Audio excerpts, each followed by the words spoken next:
you said Antonio Williams is in there, school alongside him. Yep. Okay. Was that an aggravation of his previous action? Khalil? Yes. Yeah. Yep. A little different spot, but same area.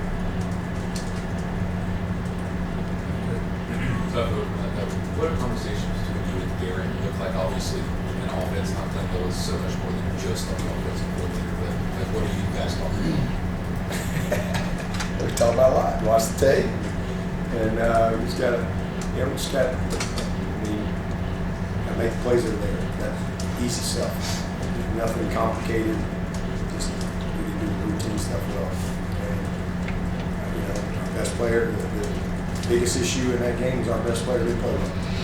And if that's the biggest issue coming out of that game, sign me up for that because two will respond. Promise you. So we all watch the tape. Talk about how we go get better this week. A lot of good things, but not good enough to win the game. That all came down to the last shot. We didn't make it. So proud of how they competed, but we did not didn't get the result we wanted. But I know more about my team now than I did before. I got more confirmation than doubt. I've got a lot of confirmation on who our football team is, and I'd rather have this feeling in this situation than if we won 50-3 against somebody. I've got a lot more confirmation on who our team is and what they're going to be, not what they can be, what they're going to be. How has Cade responded with the conversations that you had as far as you did play well? Oh, great. I mean, they hide it. And the routine stuff, basically, like not complicated, like just simple read, simple progression. Hold the ball, running out of pockets. Just good play. And so he knew before. He didn't have to talk to him. He already knew. He knows the game. He knows the game. He just right back to work. So that's what he'll do. He'll respond. He'll bounce back. Football. It's an opener. It's a tough opponent. And, sometimes sometimes your best player can have a bad day. He had a bad day to have a bad day. But he'll respond. Does it make you rethink opening with the big No. opponent? No. Heck no. I love it. Like I said, I know more about my team right now than I did because now I've got confirmation. I don't have any doubt. I got confirmation. I know what I'm looking at. There's a lot of, but I know what I'm looking at. That's what I do for a living, right? I got confirmation on what this football team is going to do. I'm really proud of our defense. Played physical, played tough.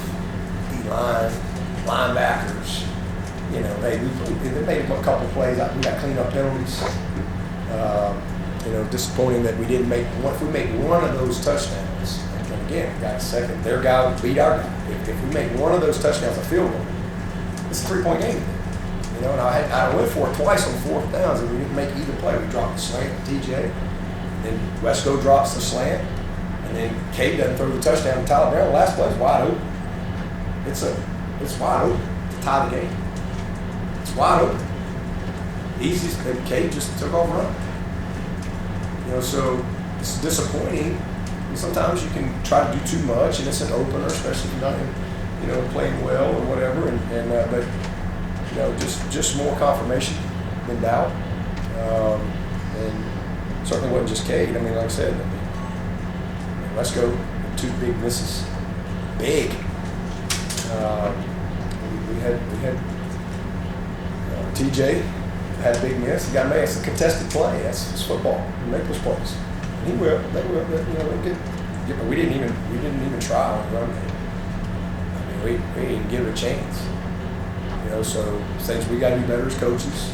It's an opener. That's how you get better. Things get exposed early. It's rather than game 8. It's right out of the gate. You seeing you don't forget that. So I'd much rather have that. And again, there was a lot more good than bad. It's a 1-score game. LSU's going to score a bunch of points on a lot of people. They didn't play very well either. I promise you, they watched the tape on Sunday and they're going, oh, God. Glad they didn't throw the ball to that guy for a 50-yard touchdown. Nobody's around him. And that's the lead. Boy, glad they didn't this or that. I mean, that's a few plays. But two really good teams, and both will have great years. You said that, okay, that didn't play well, obviously, but when you don't even try in the run game, how much extra overrun was that on the quarterback? Yeah, we didn't do a good job helping. That's where Garrett's got to do a better job of. Got to help him. Got to do a better job.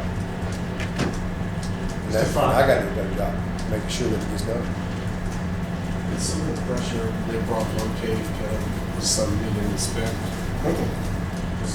They didn't do anything we didn't expect. They didn't.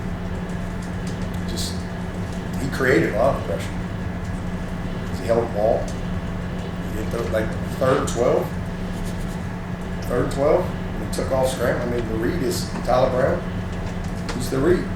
It's a 50-yard touchdown if he just throws the ball. But for some reason, he came off and he started scrambling.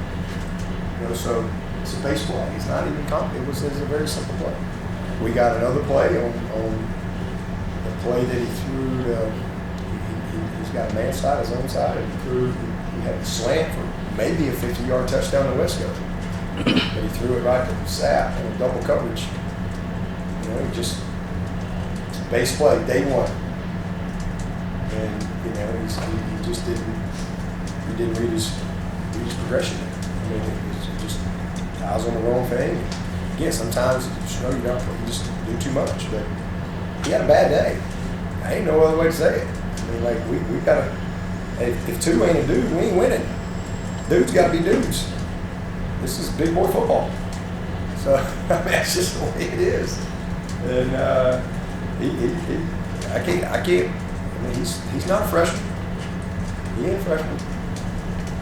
He'll respond. But like I said earlier, if our biggest issue coming out of that game is our best player didn't play well, we'll be all right. We'll be all right. What was your assessment of Stefan? Run out Played first, well. couple steps. Played well. All them guys. Stefan Capehart was disruptive. He showed up. Again, that's a tough physical team. Tom Allen is a difference maker for us. A lot of narratives in the offseason. The only one that held up was Tom Allen and that D-line and then linebackers. The rest of them, none of them held up. Do you feel All like these great wideouts we got, great wideouts making contested plays to win the game. You're a Heisman quarterback and all that, first pick in the draft, all that crap. You don't show up and play like that. So the only narrative that held up was Tom Allen and that D-line and then linebackers. We got good corners. And, we had a couple penalties and then that's the only narrative that held up. That's it. The rest of them, everybody just start throwing mud now. Just bring it on. Say we suck again. Tell everybody we suck. Coaches suck. Cade stinks. Y'all start writing that again. Bring that on. Maybe y'all write that stuff. you feel like the stuff, the run fits and the tackling and things like you turn on the tape, you're satisfied with the progress? Did you watch it? If you didn't notice it, that's obvious. Guys were flying, man. They played physical. They played. We missed a few. Like they rushed for 2.8 yards, 58 minutes of the game. They couldn't run the ball, so they went to the perimeter, and they just kind of nickel and dimed us, and then took advantage of some critical errors, missed opportunities on offense where we had a chance to put the game away. Should have been 17-3 opening drive. 17-3. 17-3. If you really know what you're looking at on that last drive, when it was 7-8 plays, the last 3 plays of that drive, this is embarrassing. Missed opportunities. And those things cost you. And then we missed the field goal. So that's 13. And if it games like this, a few plays. So I mean, that's why I love a game like that right out of the gate, because you feel that. Like, that creates, like, now you say it, but now you really understand in practice like how critical that play is. it's the play. And until you learn to play every play with the attention, the effort, the detail that play deserves, you don't really ever have the confidence to make the play that's required in the moment that presents itself. And so, but when you go through, when you have a game like that, right out of the gate, as opposed to, again, we just won 50-3, everybody's kumbaya and we think we're great. You realize real quick that margin for error is really small and it is a few plays. And then dudes got to be dudes, man. I mean, if Mahomes don't play well, they ain't winning. This is a simple game. It's a simple game. So you got to be better. And then, but you also, as coaches, there's things that we got to do. If you got somebody that's not moving, we got to help them a little bit. And I think we did a good job of that. But defensively, guys flew around. That was one game. I mean, these boys this week going to challenge them. They're going to challenge them from a discipline standpoint. This is going to be a real challenging group. And I want to see that. I just want to see us build on it. So there's a lot of positives that come from it. And yeah, I mean, the linebackers, I mean, if we make the first tackle, I mean, Wade's got the guy. I don't even know how his knee didn't go down. And you know, without that run, I mean, like I said, the last 15 minutes, 2.8. And that is a physical group. Is a very smart quarterback, and that is a back. So they're going to be a problem. And they got some explosive dudes. And it was a hell of a game. It was a hell of a game. Down the last play. Right out of the gate. It's like getting the final exam day one of class.